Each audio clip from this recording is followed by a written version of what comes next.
एबे plus two result प्रकाश पाइबा परे प्लस थ्री एडमिशन केबे ठारू आरंभ होईछि आरंभ तो हो सारी आपण मैंने प्राय समस्त जानी सारी रेजल्ट प्रकाश पाइबा पूर्वर किंतु यार शेष तारीख केबे नोटिफिकेशन आसीगला जहाँ आम ऑफिशियली देखा जहाँ आपण देखिले संपूर्ण अपडेट जानी पारिबे किंतु ता पूर्वर निहाती गोटे लाइक कर दियंतु सब्सक्राइब करनथिले सब्सक्राइब करी बेल आइकन को दबाई दियंतु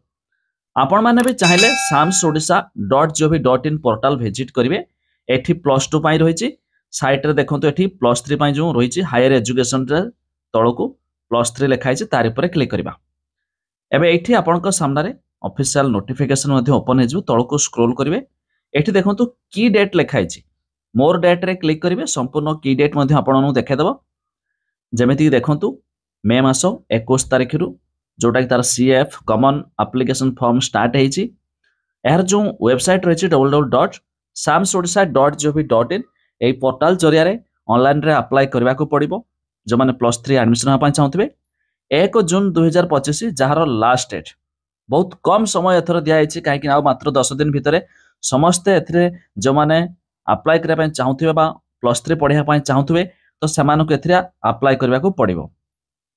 जोटा कि ये मध्य तार देखि परते ability of OTP based required जोटा कि एलिजिबल सबमिट हरला ता छडा प्लस टू एमथि सब देखि दथुवे आपण चाहिले मु लिंक दे देबे डिस्क्रिप्शन रे ए पेज मध्य विजिट करके देखि देई पारिबे तापर देखंतु date will be notified by the higher education department खूब शीघ्र मध्य आव एक डेट आसीबो publication of provisional allotted of seated for first second third एमथि कि वेटिंग लिस्ट राउंड सिलेक्शन जोड़ा कि आम कहबा जो कोर्ट सिलेक्शन है first selection second selection third selection तो तार मध्य आउ एक डेट आसीबो जो डेट द्वारा मध्य आपण माने जानि पारिबे किंतु खाली एतिक जानतु जून 1 तारिख पूर्वरु बा आम कहबा मे मास 31 तारिख लास्ट डेट ए पूर्वरु आपण मानकु